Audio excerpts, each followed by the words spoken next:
Ketika Rasulullah wafat, itu separuh sahabat hampir mayoritas, ya Rasulullah kita semua ingin kita dulu yang meninggal karena engkau begitu penting. Maka jangan meninggal dulu, kita yang meninggal. Kalau kita yang meninggal tuh gak apa-apa, tapi kalau engkau penting, jangan meninggal. Tapi ada saja sahabat, lah tidak seperti itu. Saya suka Rasulullah meninggal dulu. Alasannya masuk akal. Biar Allah menyaksikan saya kama usaddikuhu hayyan usaddikuhu maitan. Allah biar menyaksikan saya iman kepada Nabi ketika masih hidup. Dan saya buktikan setelah mati pun, setelah meninggal pun, setelah wafat pun, iman. Jadi ternyata baisnya itu supaya orang tahu bahwa iman kita kepada Nabi itu iman yang super. Jika ketika beliau sugeng ya kita iman, setelah wafat juga kita iman. Kai usaddikuhu maitan kama usaddikuhu hayyan. Supaya saya mentasdikkan beliau setelah meninggal sebagaimana kita mentasdikkan beliau saat masih hidup. Dan ternyata Allah ridho dengan perkataan sahabat itu. Kenapa Allah ridho? Karena menjadi pelajaran bagi orang-orang yang ditakdir gak menangi Rasulullah SAW. Tetap mereka ini.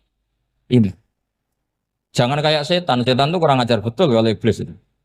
Masyhur itu. Iblis itu nangis-nangis neng Nabi Musa. Iblis itu takutnya sama Allah itu luar biasa. Sampean kalah. Iblis itu setiap ketemu malaikat karena dia ngerti alam gaib, mesti apa itu?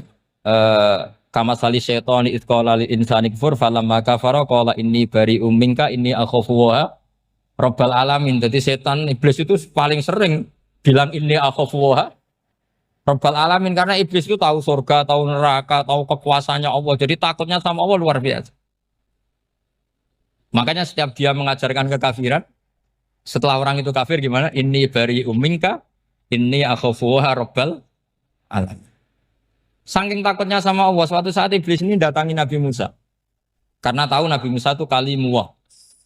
Orang yang bisa komunikasi langsung dengan Allah. Ya Musa ya kalim Allah, saya ini makhluk. Saya takutnya sama Allah luar biasa. Tolong rayukan Allah supaya nerima tobat saya. Karena dirayu terus lama-lama Nabi Musa bilang, oke, tak rayukan Allah. Sama Allah. Karena Musa kekasihnya, ya Allah, iblis punya ingin tobat. Tolong dikasih hak tobat. Kata Allah, oke. Dia bisa tobat. Asal mau sujud di makamnya Nabi Adam. Karena kesalahannya dia gak mau sujud sama Nabi. Semenang Nabi Musa karena ada cara untuk iblis menjadi tobat. Dikasih tahu sama Nabi Musa. Alhamdulillah kamu diterima tobatnya. Syaratnya apa? Sujud ke kuburannya Nabi Adam. Wah iblis gak tahu aslinya terus. Asjuduhu maitan wa qatla asjuduhu hayyan. Oh zaman urip aku ora gelem, pomene wis mati. Oh dasar setan itu. Zaman urip aku ora gelem wis mati kok kon sujud. Kumat maksudnya terus ya sudah terus sampai sekarang akhirnya. Kalau sekarang sudah tidak mungkin lagi karena nggak ada Nabi Musa. Jadi ijtihadnya sahabat melihat wafatnya Rasulullah itu beda-beda dan ternyata semuanya diridhoni Allah. Karena ternyata yang suka Nabi wafat dulu adalah ingin supaya umat Islam tetap mencintai beliau. Iman sama beliau, tasdik sama beliau. Sebagaimana tasdik zaman sugeng. Makanya kita harus mencintai guru-guru kita. Uhibbuhu maitan kama uhibbuhu hayyan. Saya sampai sekarang itu ya merasa Mbah Mun itu tidak meninggal. Saya masih merasa kalau bapak saya tidak meninggal. Karena kita mencintai beliau-beliau ketika hidup dan ketika wafat itu sah. Karena beliau-beliau sama kita juga seperti itu. Rasulullah itu ketika mendekati wafat, ya bahasa halusnya intaqala ila rafiqil a'la. Itu Nabi kalau ngedikan tuh rileks sekali. Hayati khairun lakum wa wafati khairun lakum. Cong aku nak uripku ya apik. Engko nak aku wis kapundhut ya apik. Fa amma hayati fali asunna lakum as-sunan. Sebagian riwayat fa innakum tuhadditsuna anni wa uhadditsu ankum. Kalau saya masih hidup, saya bisa mengajarkan kamu sunnah, mengajarkan kamu tradisi-tradisi yang benar. Dan ketika aku mati, ketika aku sudah wafat, maka saya jejer Allah, kata Nabi. Saya berdampingan dengan Allah, maksudnya dekat Allah. Tentu bila kaifin walan hisab. Terus sudah fa inna amalakum, amal-amal kamu diperlihatkan ke saya. Belum yang saya sudah dekat Allah, kalau amal kamu baik, saya muji Allah. Kalau amal kamu buruk, saya langsung mintakan ampun kepada Allah. Jadi Nabi rileks sekali. Artinya saya hidup bagus karena bisa ngajarkan kamu as-sunan wa syara'i'. Kalau saya wafat karena saya dekat Allah, kalau kamu baik saya muji Allah, kalau kamu buruk saya mintakan ampun kepada guru-guru kita juga seperti itu. Justru setelah wafat beliau-beliau punya kesempatan dekat sama Allah, dekat sama Al-Mala'il A'la sehingga mendoakan apa? Nah terus kata Sayyid Muhammad, wala taqulu lima yuqtalu fi sabilillahi amwat. Kamu jangan pernah berkeyakinan atau berpendapat atau berkomentar kalau orang-orang yang mati fisabilillah adalah berstatus apa? Mati, amwat. Kalah. Terus kata Sayyid Muhammad, hadza li amati syuhada. Ketentuan ini bagi umumnya syuhada. Artinya gini, umumnya syuhada saja tidak berstatus amwat. Apalagi hadza Rasulullah, sayyidul syuhada, sayyidul anbiya, sayyidul mursalin. Tentu tidak pernah berstatus amwat. Ya saya ulang lagi ya, jadi zaman cara berpikir amatus syuhada, syuhada yang umum saja berstatus hidup, tidak boleh distatuskan amwat. Apalagi Rasulullah itu sayyidus syuhada, sayyidul anbiya. Maka status beliau pasti hayyun la yamut, pasti beliau itu hidup tidak. Dan karena beliau itu asfaq, sangat sayang kepada kita, sebagaimana zaman beliau hidup itu sayang kepada kita, sampai nangis-nangis minta hak syafaat, maka setelah meninggalkan pun beliau pasti sayang kita dan pasti berusaha supaya kita diampuni oleh Allah Subhanahu wa ta'ala. Sehingga ada sahabat yang tadi berpendapat kalau saya nggak masalah Nabi wafat dulu. Supaya Allah menyaksikan saya usaddiquhu maitan kama usaddiquhu hayyan. Jadi ini cerita sudut-sudut mana. Fikih itu penting sekali. Kata Sayyid Ali yang Shahibu Simtud Durar itu, wabihi qiwamus syariah. Yang bisa mengawal syariat itu hanya fikih. Fikih itu ya kalau yang paling gampang untuk kita misalnya punya Fathul Qorib, Fathul Mu'in, Fathul Wahab. Tapi yang faham betul, mesti faham itu ngelotok setengah hafal. Jangan bawa kitabnya tok. Yang penting sekian semester terus selesai. Itu sama-sama dosa, itu dosanya ya dosa, mahasiswanya juga dosa. Karena sudah terlanjur sarjana agama, ternyata nggak bisa, itu kan mendingan tidak sarjana agama. Itu saya tak cerita sama Kiai Roba, itu ada fatwa Kiai juga wali. Suatu saat ada penyanyi dangdut top terkenal di Indonesia itu nyanyi dangdut, ya penyanyi ya dai, entah itu hakikat entah majas tidak tahu. Itu kiai itu fatwanya lucu. Kalau kamu datangi dia pas main dangdut masih saya beri izin, tapi kalau datangi dia pas pengajian itu tak larang kan santrinya jadi eskal. Ini pas pengajian dilarang, pas dangdutan kok malah dapat izin. Tapi bukan berarti halal ya, dapat izin. Dapat izin kan potensinya bisa karena dilarang lah ya tetap belerot. Terus suatu saat si santri ini setengah wali, tidak wali tapi setengah. Ya. Lama-lama itu memahami gurunya. Memahami gurunya ternyata sirinya begini. Kalau seorang penyanyi yang tidak pernah ngaji, kemudian ngomong agama, itu potensinya itu fadallu wa adallu, sesat dan menyesatkan. Tapi kalau dia sedang nyanyi dangdut, penyanyinya cowok, sama jangan bayangkan dangdut putri, enggak itu cowok sudah tua lagi. Jadi potensi halalnya ada lah maksudnya untuk, tapi tidak alat musiknya orangnya. Tapi kalau dia nyanyi itu paling dosanya hanya nyanyi. Saya ulang lagi, murid tadi akhirnya paham kalau datangi pengajian itu artinya ikrar kalau dia seorang dai. Atau seorang yang layak ngomong apa? Agama. Itu lebih bahaya karena kita santri, apalagi kita doktor atau MM, terus ngekrori orang yang nggak jelas asal usulnya.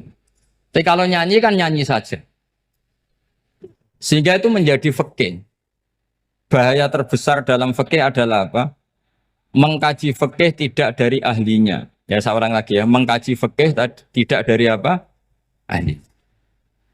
Nah kenapa demikian? Begini, saya beri contoh. ilmu fikih itu tentu pertama dari Rasulullah Shallallahu Alaihi Wasallam, kemudian bersanad sampai kita atau kita sampai Rasulullah. Itu ngalami sekian ijtihad yang tidak mudah. Saya beri sekian contoh. Dulu Imam Syafi'i itu sukanya sama guru yang miskin, ya karena rata-rata santri juga miskin. Jadi mesti ngidolakan guru yang miskin, karena sesama miskinnya harus berkoalisi. Tapi akhirnya gurunya Imam Syafi'i itu miskin sekali. Namanya Muslim bin Khalid Az-Zanji itu miskin, Sufyan As-Tsauri miskin, Sufyan bin Uyainah miskin. Setelah ngaji di Medina itu Imam Malik itu kaya. Pas itu Imam Malik sudah kaya. Setiap ketemu Imam Syafi'i dikasih uang. Sampai ketika Imam Malik itu bilang, kamu sudah alim, ilmu saya sudah habis, kamu ngaji sama yang lain. Sama siapa? Kata Imam Malik, orang yang sealim saya sudah meninggal, namanya Abu Hanifah. Tapi dia punya murid, namanya Muhammad bin Hasan Asy-Syaibani, kamu ke sana. Terus Imam Malik datang ke Baki. Dulu Baki itu pasar rental, ya Grab lah kira-kira sekarang. Untuk mengumumkan, siapa kafilah yang mau ke Irak? Kita ya Imam Malik, dibayari sama Imam Malik. Ini yang antar ke Irak, ke Muhammad bin Hasan Asy-Syaibani. Imam Malik mulai ngeper. Guru saya yang miskin tidak pernah nyangoni, guru-guru saya yang kaya sering nyangoni. Mulai memasalahkan kiai miskin gitu, kira-kira seperti itu mulai masalah.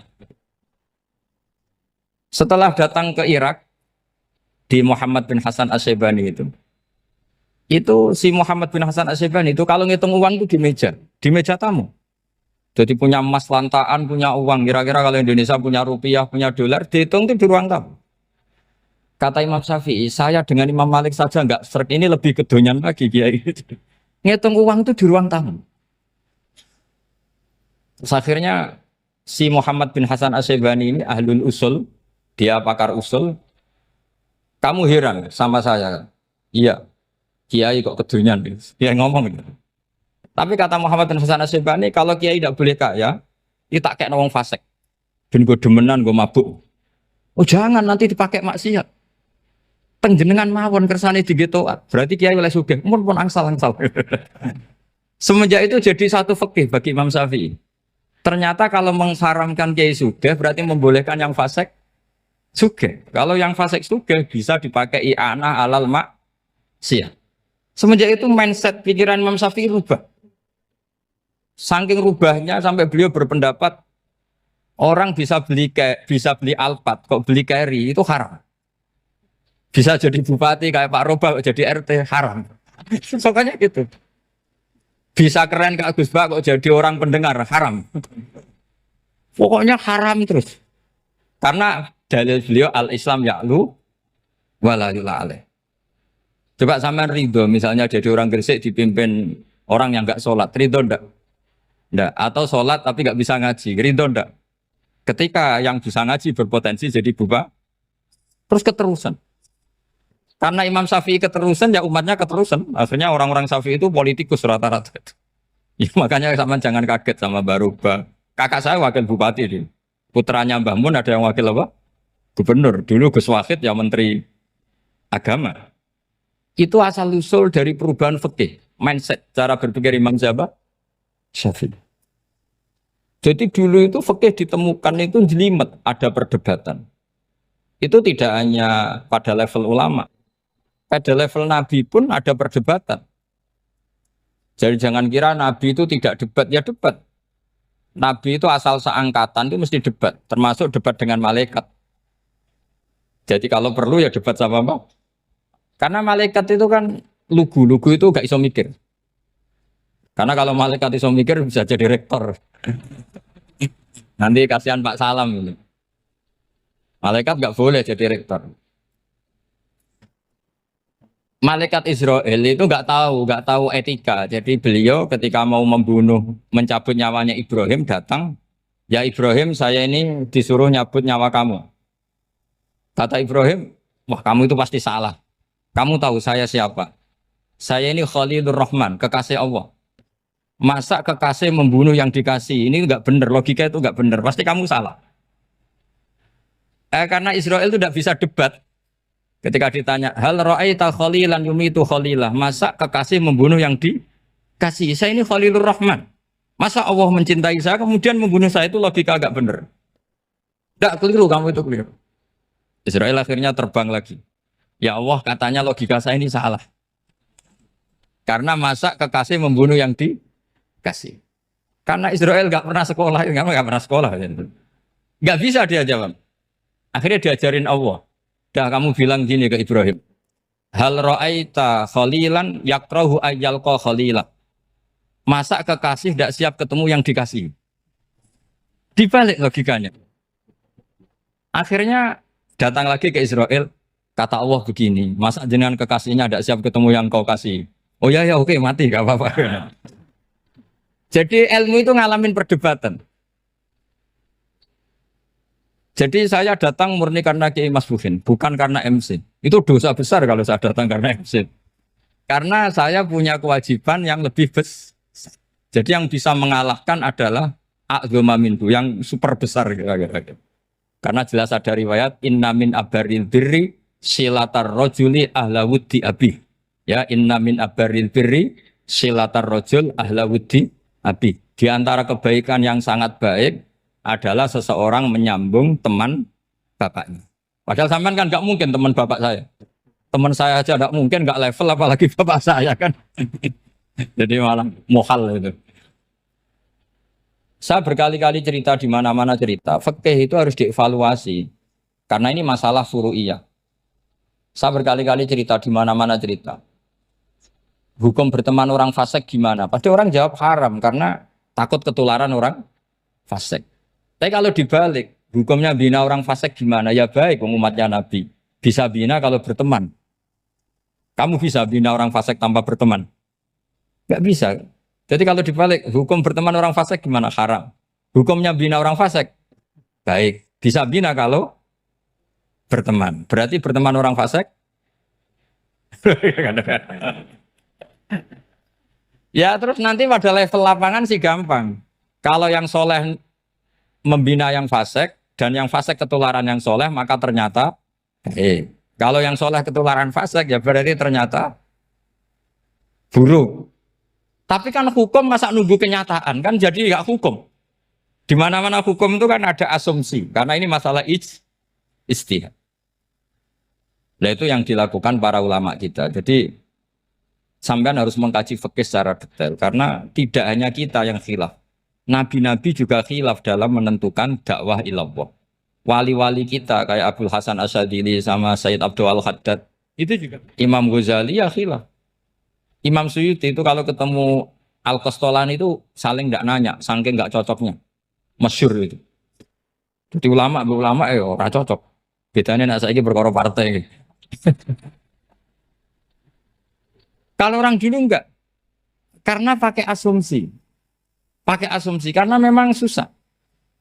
Nggak misalnya memang tak bedai, tak beri yang di nggak misalnya ada orang rukuk kemudian kentut. Itu sholatnya batal apa enggak? Enggak, jawab saja.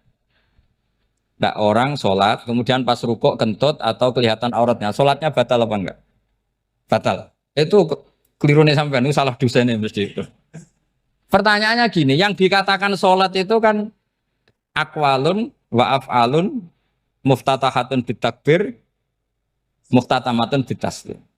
Lalu ketika sampai rukuk apa sudah namanya sholat sehingga kamu katakan batal? Namanya sholat aja belum kok sudah kamu katakan batal gitu.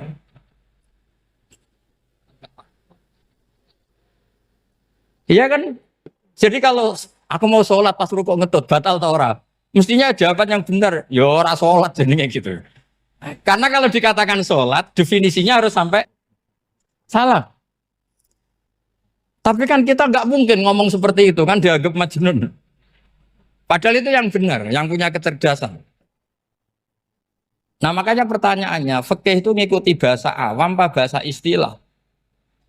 Kalau ngikuti bahasa awam ya kayak tadi, sholat kok pas rukuk kentut maka batal. Sebenarnya yang batal itu sholatnya apa rukuknya? Nah makanya terjadi perdebatan. Kalau yang pakar-pakar usuli itu salah istilah itu nggak mau.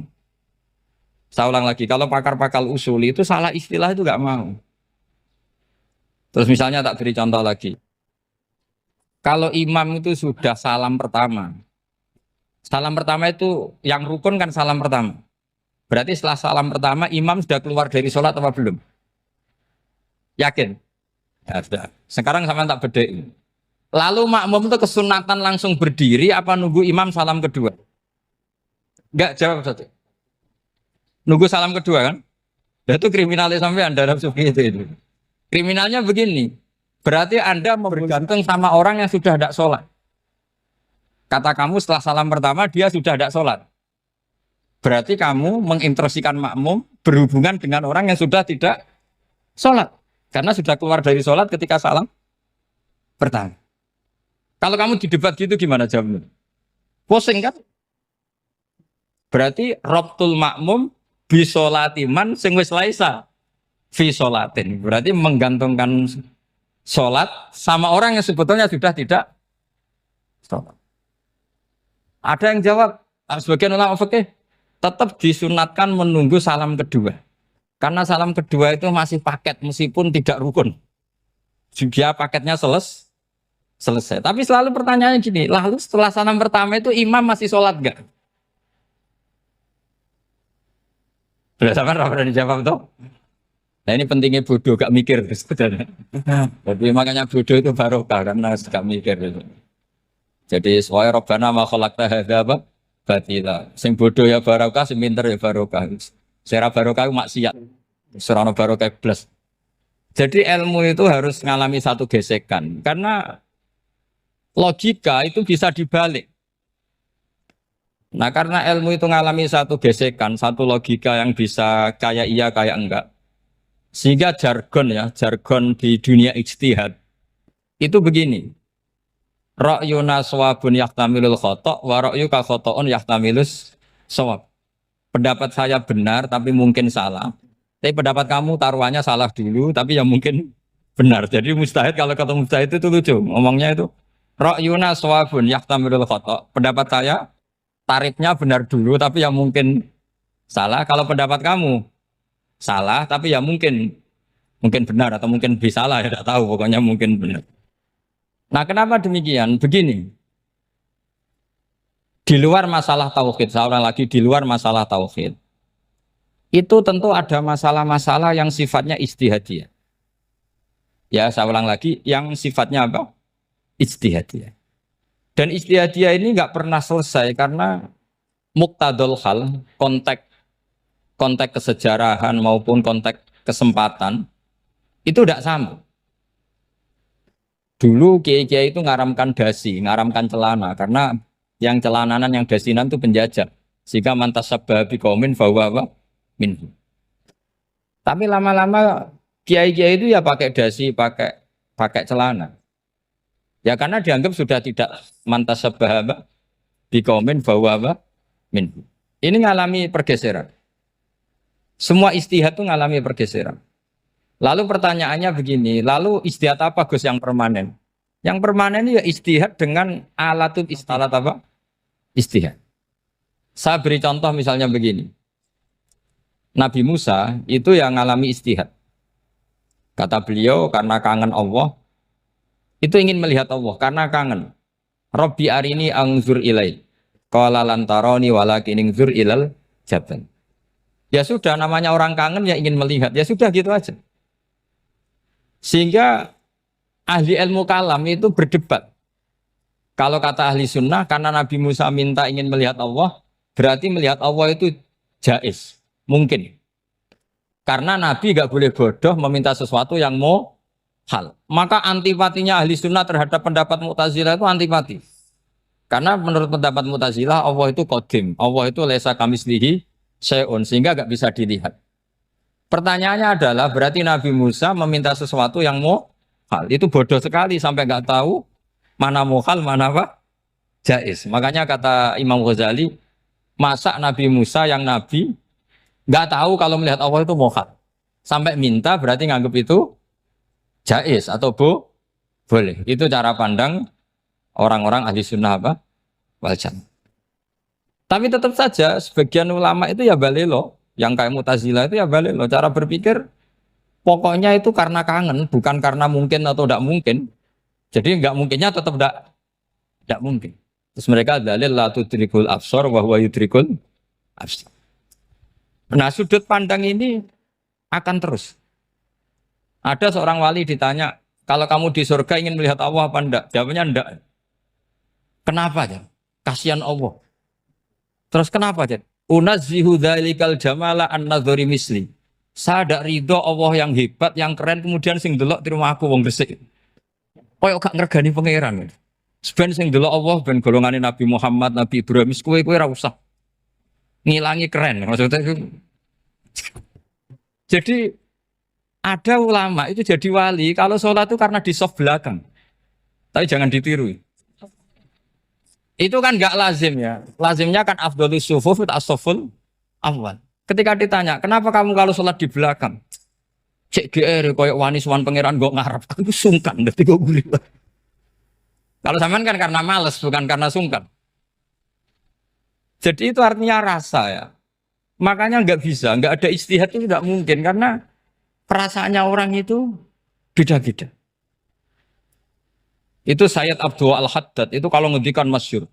Man da'a li dzalimin bil baqa faqad ahabba yusawwah fi ardi. Orang yang mendoakan orang fasik masih hidup, gak mati-mati, itu berarti suka kalau Allah dimaksiati di buminya. Wong fasik kelakuannya rak maksiat, nak mbok dongakno mari. Itu berarti kamu ingin Allah didurakani terus menerus karena si fasik masih hidup. Tapi kalau Abdul Hasan As-Sadili cara ngendikan gini, kalimatnya persis.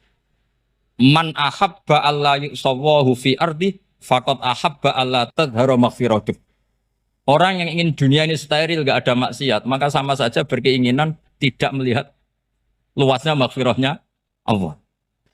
Sama-sama wali besar. Tapi cara pandang hubungannya dengan Allah seperti itu. Jadi mau tidak mau, istihad itu mau tidak mau. Makanya tidak usah dipertentangkan misalnya cara berpakaian, cara apa. Yang penting sesuai aturan Islam ya sudah. Karena ini urusan rasa. Urusan apa? Rasa. Itu Syekh Hasan Basri itu sering jagongan sama Robiah Hadawiyah. Itu secara fikih salah. Tapi pas itu ulama fikih ditanya, kenapa Anda tidak komentar terhadap dua wali besar yang sering ketemu? Andaikan semua santri seperti itu akan saya halalkan, karena nggak mungkin punya nafsu. Sehingga fikih dulu memang masih asli. Kamu lihat di takrib misalnya, lelaki melihat perempuan itu nggak boleh kecuali sekian alasan. Termasuk boleh itu li taklim karena mengajar atau lil muamalah. Lah ini yang mulai masalah. Ada warung kopi, penjaganya cantik, santri-santri ngopi. Ini lil muamalah kan kasus ini. Mau disalahkan pada takbirnya. Mau dibenarkan ini jelas fasik kan, jelas fasik.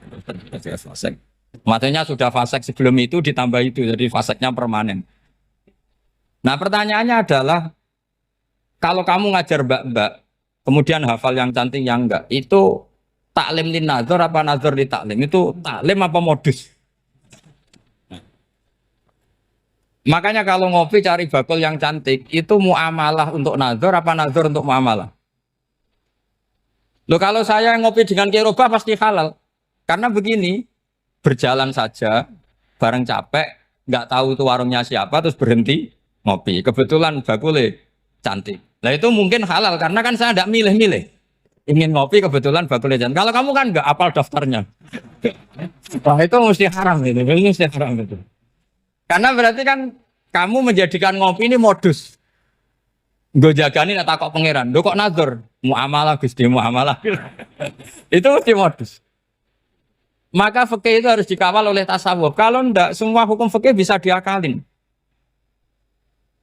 Makanya Imam Bukhari punya satu bab namanya Kitabul Khiyab. Bab mengkhilaf fikih. Beliau itu antinya sama Abu Hanifah itu luar biasa. Enggak ada ulama dibenci Imam Bukhari kayak Abu Hanifah. Masyhur itu. Untungnya beliau enggak menangnya Abu Hanifah. Kalau menangi geger terus ini. Bisa faksul masail terus. Itu Abu Hanifah itu ulama yang suka khilah. Khilah itu ngerekayasa hukum. Misalnya begini. Saya ini puasa agak lemes. Ujian agak lemes. Apalagi kiai serawati di duit santri beling-beling lemes ini. Apa mangan itu kan, wah, poso-poso kok mangan kan gak keren. Supaya saya bisa makan dan halal, saya bisa ngajak Kiai Robai ya jalan-jalan. Jalan-jalan nyari yang jarak 2 marhalah, ya sudah. Terus bisa makan. Kalau ditanya Allah kok makan musafir. Jadi bolehkah insya safar menciptakan pergi demi untuk supaya boleh iftar? Boleh enggak cara jenengan? Enggak boleh, alasannya apa? Kan pergi. Perginya juga enggak maksiat. Itu khilaf. Tapi Sayyid Muhammad, Abuya Sayyid Muhammad, Muhammad bin Alawi, Sayyid Muhammad, itu membela Abu Hanifah. Artinya membela jangan semua khilaf itu diharamkan. Karena itu cara, saya ulang lagi, karena itu cara untuk mengawal bahwa hukum Allah itu luas. Karena kalau nggak ada khilaf itu ya kita kesulitan. Kita kesulitan. Misalnya begini, ini penjelasannya, makanya kita harus sering mendengar. Saya itu dulu masih sangat fikih itu protes, kenapa ada poluan polisi wanita? Itu kan pekerjaan cowok ya, pekerjaan pria. Tapi setelah mendapat penjelasan dari polisi, itu alasannya masuk akal, Gus. Kadang-kadang orang nakal itu menyembunyikan narkoba itu di alat wanitanya. Itu kalau semua lelaki, polisi kayak jenengan itu kan masalah itu. Sehingga memang harus ada polisi wanita karena sebagian pengedar narkoba itu perempuan dan menyembunyikannya di tempat itu. Kalau semua polisi cowok kan gak kebayang. Sehingga kita akhirnya mendengar membolehkan polisi itu wanita. Ada wilayah yang harus wanita. Begitu juga ada pertanyaan, kenapa sih dokter kandungan itu cowok? Saya punya banyak santri yang muhibin saya itu dokter kandungan. Tak tanya, kamu itu kok cowok kok jadi dokter kandungan? Kan pekerjaannya seperti itu. Dia jawabnya lucu. Dari 10 yang tes jadi dokter kandungan, itu yang cewek itu lulus 2. Yang cowok lulus semua. Karena ketika cewek dites melihat ketuban pecah darah itu langsung pingsan. Sehingga yang secara psikologi dablek itu kan memang lelaki. Jadi serah wongnya sewakit santai. Kadang nggak lahir-lahir dintaini nang jopo rokokan santai. Itu kalau cewek yang jadi dokter kandungan itu nunggu jam 11, jam 4 sudah pingsan. Nah ini cerita, bukan berarti saya menghalalkan, enggak. Kita harus mendengar, saya ulang lagi, kita harus apa? Dan itu setelah mendengar, itu nanti jadi disiplin ilmu, yaitu namanya fikih. Karena ilmu fikih itu sebetulnya gampang. Sampai kalau ngaji i'anah, itu kelihatan fikih itu gampang, karena ada logika yang terbangun. Misalnya begini, orang kalau tawaf itu disuruh agak jauh dari Ka'bah. Jangan sampai nginjak sadarwan. Karena sadarwan itu pondasi itu ikut Ka'bah. Kenapa begitu? Ya jenenge ra muteri Ka'bah, ide Ka'bah. Jadi sebenarnya sederhana logikanya. Sing jenenge muter itu di luar itu kita muter. Nah kalau nginjak pondasinya namanya gak muteri Ka'bah tapi ida Ka'bah. Ya jadi sederhana sebetulnya ya masuk akal. Jadi fikih itu nggak ada yang iskal, sebetulnya masuk akal. Tapi karena kita nekuni itu tidak serius, maka terus jadi paradok. Saya beri contoh lagi ini sebagai penghormatan saya sama Kiai Mas Bukin, karena ini sudah namanya fakih. Kalau ada ayam jago ditabrak truk, terus kejet-kejet, andai kan dibiarkan pun mesti mati, karena gerakannya sudah harokatul masbuh. Terus kamu sembelih, itu halal apa enggak? Enggak jawab, ayam jago loh. Kalau kamu katakan halal, dia sudah tidak punya hayatun mustaqirroh, kehidupan yang permanen. Andai kan kamu biarkan pun 1 menit lagi meninggal. Kejet-kejet kan mau prosedur saja. Maksudnya pantasnya mati ya kejet-kejet sih, tapi sebetulnya sudah pasti mati. Maka ini ada 2 ulama. Kalau kata Imam Malik tetap namanya halal. Karena ruhnya masih di situ, sehingga ketika kita nyembelih, ya nyembelih hewan yang hidup. Yang namanya nyembelih itu pokoknya mematikan yang punya roh. Sementara saat itu rohnya masih di situ. Meskipun 1 menit lagi pasti. Tapi kalau mazhab Syafi'i enggak, ini sudah harokatul masbuh. tidak punya hayatun mustaqir. Sehingga dalam perdebatan ulama fikih itu lucu, kadang ya gampang mangkel no. Misalnya begini, kalau ada anak lahir tidak ada amaratul hayat, nggak nangis, nggak bernafas, sunat disolati apa enggak? Siktun sing layas tahilu walayas langsung lahir langsung mati, nggak ada amaratul hayat. Ora tahu mikir tuh. Itu tidak wajib disolati. Alasannya, ya kan memang sholat alal mayit kan tidak pernah hidup. Di mana-mana mayit itu setelah hidup mati. Ini kan tidak pernah hidup. Namanya ya atul lahmen, ya potongan daging itu aja enggak. Jadi kadang fikih diwaca tenan jebule mangkel no. Terus ketika di kitab Minhajul Thalibin itu, kalau kamu keluar mani itu wajib mandi enggak? Wajib kan? Kalau keluar mani inzal itu kan wajib mandi. Nah kenapa nifas atau wiladah keluar bayi? Kenapa ibu-ibu kalau keluar bayi wajib mandi? Alasannya lucu. Li annal walad maniyun pun akidun. Ini kan wis mani cuma mengkristal. Jadi kadang fikih mangkel. Apa ya? Sembrono itu masuk. Mosok wajib mandi wiladah itu karena apa? Li annal walad maniyun mun akidun. Niku mani sing wis mengkristal. Mani sing wis jelalatan lah lahir nuangis macam-macam. Jadi ternyata karena kenapa fikih butuh alasan nyari hadis tentang keluar anak mandi itu enggak ada yang sorry. Yang ada adalah tentang inzal. Innamal ma' minal. Akhirnya dicari-cari ternyata walad itu maniyun menakit. Lah ini problem fikih. Sampean harus siap dengan pelajaran seperti ini meskipun sampean mungkin wong priayi tapi ini ilmu. Ya, saya ulang lagi ini ilmu. Sehingga ulama itu mau tidak mau harus mau mendengar. Karena logika yang terbangun itu nunggu kalau mendengar kayak tadi. Nabi malaikat Israel baru sadar, masa kekasih bunuh yang dikasih. Masuk akal juga Israel. Kalau sama sampean sih nggak nerima tetap selonang-selonang ini masalah Ibrahim, Khalilur Rahman. Sehingga kita di alasan fikih itu harus kita dengar. Saya dulu itu, saya sampai sekarang itu sama kalau bayi lahir masih sudah berbentuk bayi, saya sendiri berpendapat sebaiknya disolatin. Kalau sudah berbentuk bayi, meskipun tidak nangis, tidak ada amaratul hayat. Kan yang digugurkan itu wajibnya, bukan masalah boleh dan tidak. Itu banyaklah perdebatan ulama di bab itu. Saya beri contoh lagi perdebatan ulama. Ini contoh-contoh fikih karena ini khusus penghormatan status fakih tadi. Itu kalau ada orang mati jenazah itu. Jenazah itu kalau sholat, itu kan umumnya jenazah di depan, kita nyolati di belakang. Itu yang mengatakan begitu ya tidak punya alasan, ya taunya mulai dulu begitu, di mana-mana nyolati jenazah, jenazahnya di depan. Tapi di kitab Mahali jelas diterangkan, kata kaul sa'ani tidak wajib. Alasannya lucu, fa innal janazah laisat bi imamin. Jenazah itu tidak imam, kenapa harus di depan? Kan kacau kan? Lu coba alasannya di depan apa? Dia ada imam kok.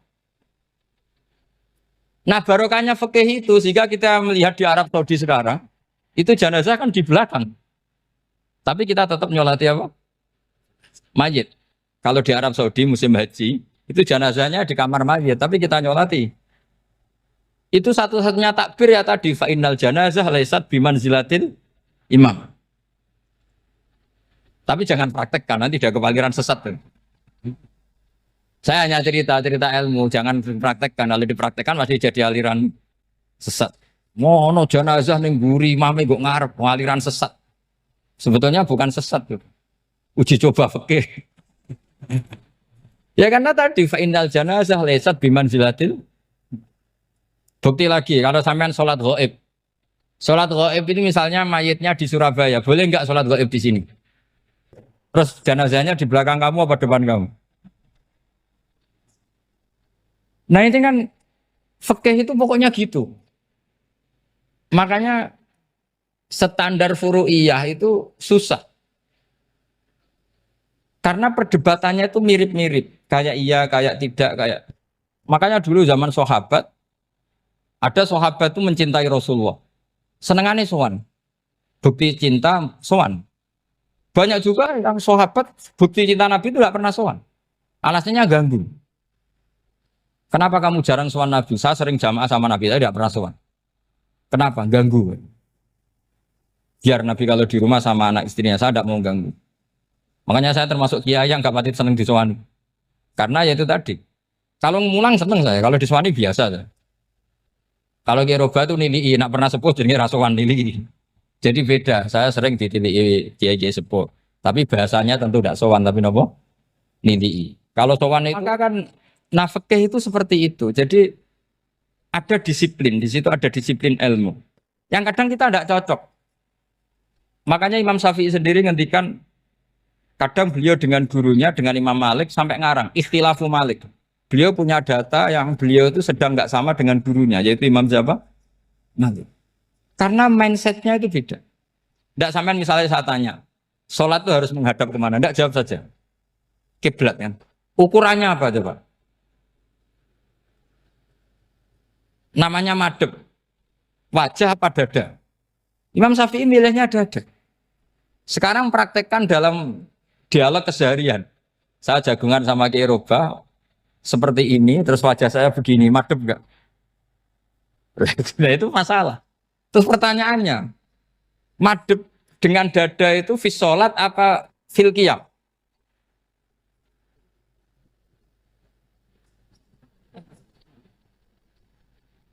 Loh enggak, kalau fis sholat pas sujud dada kamu madhep mana coba? Kamu enggak pernah mikir kan? Ya madhep pakai dada itu kan kalau berdiri, kalau rukuk sama sujud.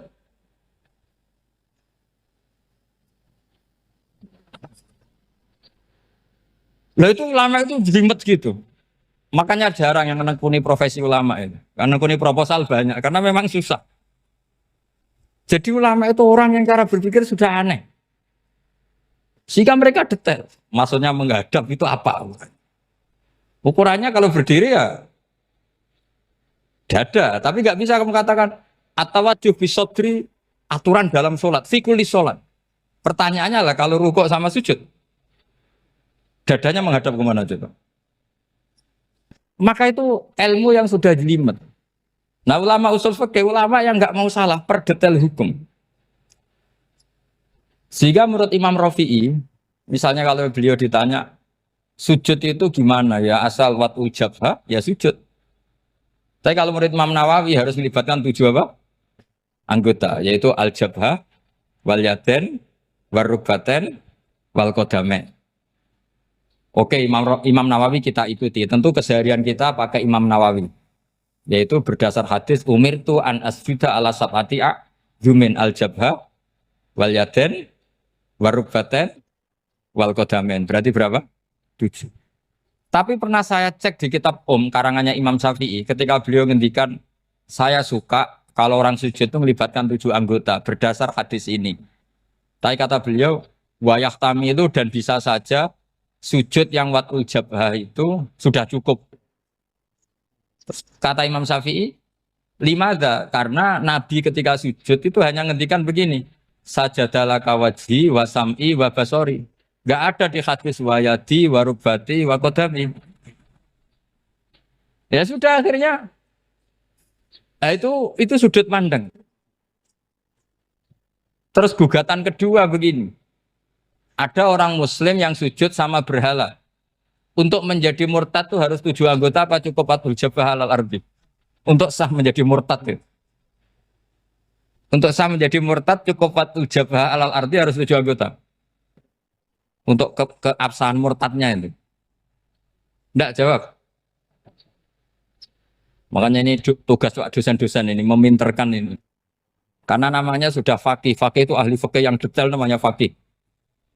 Kalau ini mutafaqih. Jadi bukan tafakuha tapi tafakuha. Kayak tamarodon.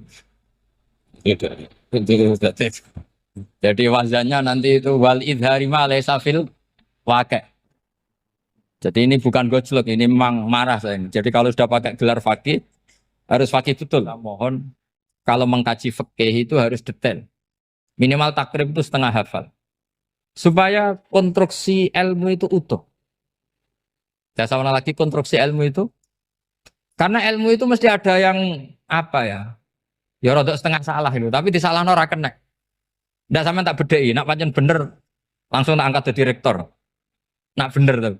Coba rukun sholat pertama itu apa coba? Rukun sholat pertama. Niat. Niat sama berdiri dulu mana? Ayo niat dulu baru berdiri, apa berdiri dulu baru niat? Berarti niat sama berdiri dulu mana? Nah, rubah kan? Artinya kita mau bilang tartib urutannya niat berdiri takbir gak bisa. Yang dikatakan niat itu apa? Qasdus syai' muktaronan bifi'lihi. Berarti niat sama takbir harus bareng apa urutan? Bareng. Terus dengan qiyamnya urutan apa bareng? Bareng apa urutan? Loh enggak, kalau urutan berarti takbir dulu duduk baru berdiri.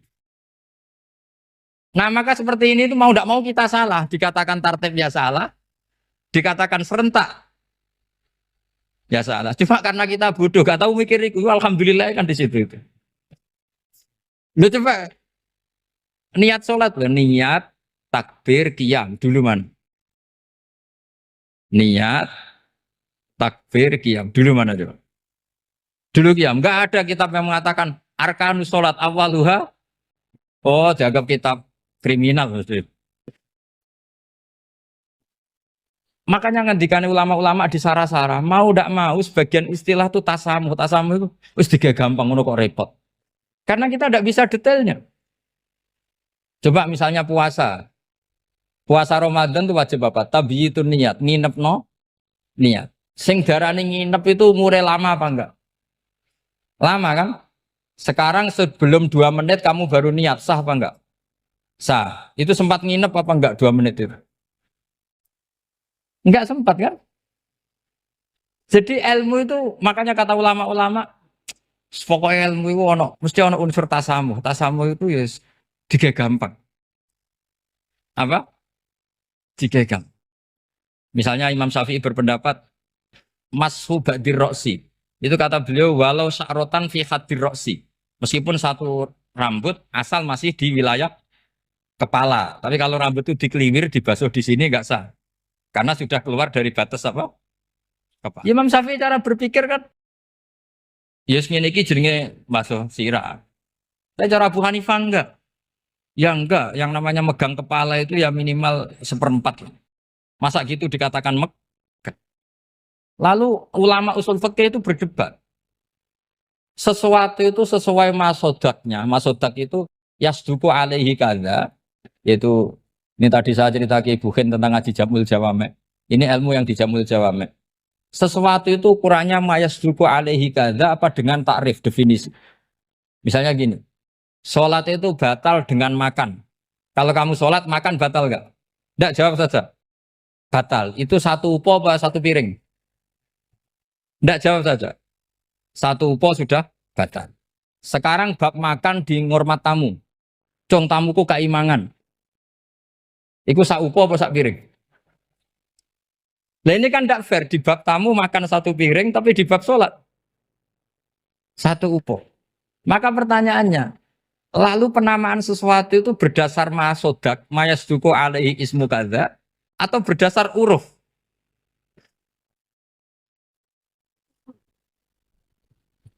Ukurannya apa coba? Maka terus jadi perdebatan. Nah ini di sini ini pentingnya ulama karena ya sekarang saya bedai sekarang. Cengkeh itu wangi apa enggak? Kategorinya cengkeh. Wangi kan? Kalau orang bikin kue tar pasti pakai apa? Cengkeh. Pakai wedang ronde supaya manis. Apa wangi dikasih apa? Cengkeh. Nah itu saya berkali-kali cerita. Pernah mau dipikirkan orang Islam itu nggak boleh rokok karena dianggap pakai apa? Mewangi karena ada apa? Cengkeh. Tapi terus didebat. Kalau gitu berarti orang Jumatan sunat rokok. Karena Jumatan disunatkan pakai pewangi. Wah itu kan akhirnya tuh, wah iya repot ya kan.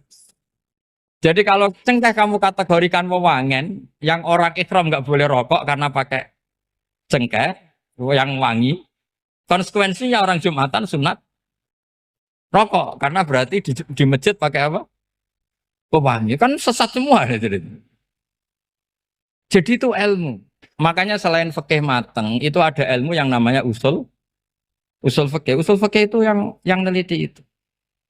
Mayas duku alaihi kaza. Jadi yus ngono iku wis darani ngono. Saurang lagi. Ngono iku wis darani ngono. Ora perlu roh detail. Ya, saya ulang lagi. Wis ora perlu roh detail. Makanya Abu Hanifah itu misalnya basuh wajah. Wis angger kecelok ngene iki basuh wajah. Nek Imam Syafi'i kan detail. Mimbaini mana bitis syari sampai ila somahe uzunehi ila zakon. Terus mana bitis syari Imam Syafi'i nambah apa? Ghaliban. Kenapa ditambah ghaliban? Karena kalau orang budak mana bitis syarinya di sini. Jadi itu fikih. Jadi fikih itu jelimet. Padahal kita ini nggak pernah berpikir secerdas Imam Syafi'i, tapi akhirnya ya mikir juga. Agak ditambah ghaliban, mana bitis syarinya orang budak kan? Sini. Terus sekarang perdebatannya, orang budak basuh maskur roksi di sini sah enggak? Karena tadi itu wajah apa kepala gitu kan jadi bingung gitu. Ya makanya ini mukadimah saya supaya sampean apa lebih disiplin belajar apa? Fikih dan setidaknya didiskusikan lah kitab-kitab Minhajul Thalibin atau kitab-kitab Mahali karena di situ nanti ada perdebatan.